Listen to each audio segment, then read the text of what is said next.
I just wonder does that go down as the most complete performance in your time in charge here?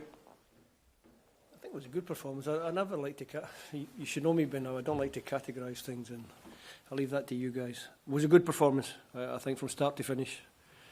I thought the system worked well. We made the system work well against a system that we hadn't come up against before, the 4-3-3. Good, solid performance defensively. I thought we kept good control of the game. And we looked a threat going forward, which was nice to see. You mentioned the system, and I was wondering about that because I think it's fair to say there was a degree of scepticism when you introduced it and when you played McTominay as part of a back three, and you stuck with that. But do you feel tonight in particular shows, there was, the justification for that, and that the players are really growing into it? It's not about justification or making ourselves feel good. It's about getting results for the country. And if we feel that, if I feel as a coach that that's the best way to get the results, then that's what we're going to work on. Nobody said it was going to be perfect. It's still not perfect. It can still be better. We can still play with a back four in certain games when it suits us. But at this moment in time, the three central defenders, no matter who we pick, and tonight I thought all three again, McTominay, who supposedly couldn't play right-sided centre-back, was excellent again. Declan Gallagher was excellent. And Andy Considine on his debut at 33 years of age, waited a long time for it. He didn't let himself down tonight. He was really good. We could go through the whole team, and it was, you could praise them all, but I just wonder if a few more words about Andrew Considine on his debut. As you say, he's had to wait a long time for it, but I mean, he didn't look out of place by any stretch of the imagination, did he? Yeah, the good thing from my point of view, and one of the reasons that Andy jumped straight into my mind for the call-up was that Aberdeen have been playing with a back three this year, and Andrew's been playing on the left side of that, so I knew he would slot in well because it's difficult international football. You play on a Thursday night, Friday, Saturday are really just 2 recovery days, so you're doing a lot of work in the meeting room. We did a little walkthrough on possible problems, tactical issues. We did that this morning at the training ground. So you don't get a lot of time to work and get to know your teammates. He's come in late into the squad and adapted very well, but that's experience for you. He's an experienced player, and I knew he could cope. Another goal for Lyndon Dykes as well. I mean, he really shows you why you really can't play anyone else in that role, can you? No, we can play other people. We can play other people, but at the moment, Lyndon's the one that's in control of the jersey. Leads the line well, links up well with the players round about him, especially. We asked John McGinn to push forward, and Ryan Fraser tonight was really good. We gave him a little free roll, and it worked well for us. It made us more of a threat going forward. So Lyndon played his part, but like we said, I think tonight you're looking around the team and you're struggling to find one that you could criticise. I thought everybody that was on the pitch did well for us. Even the substitutes when they came in did the job that they were asked to do. Assuming that you can make those changes and you can change personnel when it still seems very settled amongst the squad, doesn't it? Yeah, but that's because we work with all the players. It's not just the starting 11 that we work with. We work with everybody so that they're ready to step in and do the job that they can do. And obviously, listen, you have to understand that tonight is a night where we had to make some changes, and tonight is a night where we had to take some players off near the end of the game because tired legs. You have to learn how to control a game, and we did that, which is good. All part of the learning process. Sorry, do you feel that after the pressure of Thursday, do you think that there was an element of freedom tonight about the way they played? Yeah, we spoke about that a little bit before the game. Because obviously, listen, the game on Thursday night had come with, was it 7 months of pressure when it was building and building. It was just hanging there. It's there. And then suddenly to get through that maybe releases a little bit of the tension and the pressure on the players. But not too much because they were still keyed up. They were still at it tonight as well. The work rate was good. The application was good. The concentration was good. So all the things that they get you clean sheets. Another clean sheet, 2 in a row.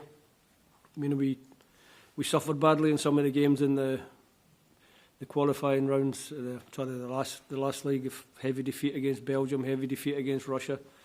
So it takes a little bit of time to build confidence that you can get clean sheets in matches. We've started to do that. We've started to look more difficult to play against, which is great. Is that perhaps the thing that you've taken pride from perhaps over this camp and the last one, is the fact that suddenly Scotland looks solid again? No, I think as a group of players, or the players have to take the credit, not me. The players are applying themselves properly. We tweaked the system a little bit, and it's worked so far. It's not to say it's always going to work in the future, but it's worked so far. But that's a credit to the players and the fact that they can take on the information that we're giving them and they can make the system work. Is there a degree of confidence from you that the foundations are there, that this squad can just keep on getting better and better the more time you have with them on the training pitch and the more games you have? I think with any group of players that you have, the longer you can work together, the more they'll start to show what you're trying to ask them to do. It's also international football. I'm convinced that the more caps you get, the more experience you pick up, the more you learn how to win matches. So it's a relatively youngish squad for international football. Is a good age. I think a good age, coming into a good age, starting to pick up a lot of caps. And even with one or two changes around the squad and the team at times, we seem to be progressing. Nobody's getting carried away. We probably did get a little bit down when we took those heavy defeats, but we've bounced back from that. We've built good momentum, seven games unbeaten now, and hopefully before we get to the end of October it can be 8. Czechs, they won again tonight. That sets it up quite nicely for Wednesday, doesn't it? I don't listen, the Czechs are a good team. We know they're a good team. They'll come here looking to take over the top spot in the section. I would like to think that come the end of Wednesday night we're still top of the section, which would be a great place to be. You were really encouraged by after you scored the goal tonight, the way that the players went forward and looked for more and seemed to keep close on a few occasions as well. Do you see the kind of confidence growing in the team? Not so much about the confidence. I think the game, because we were so solid defensively, it gives you that platform to go forward.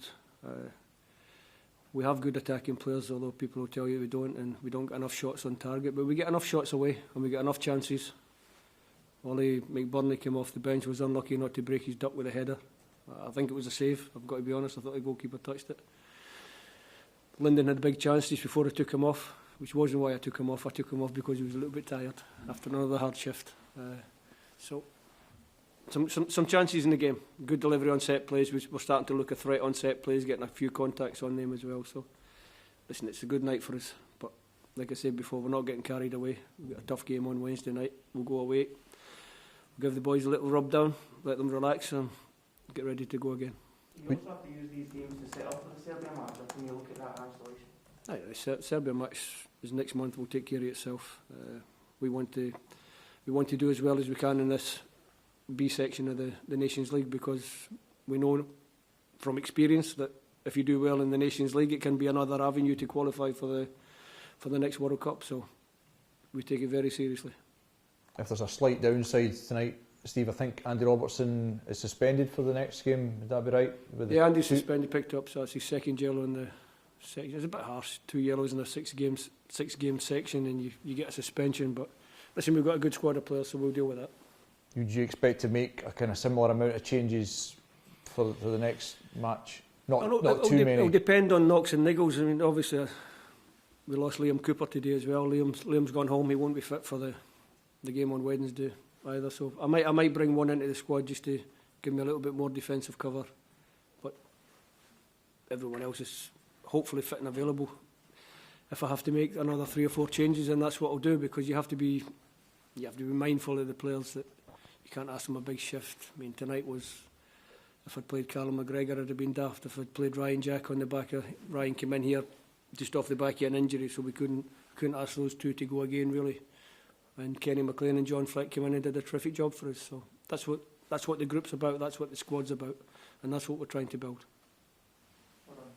Thank you. Thanks very much. Safe journey home.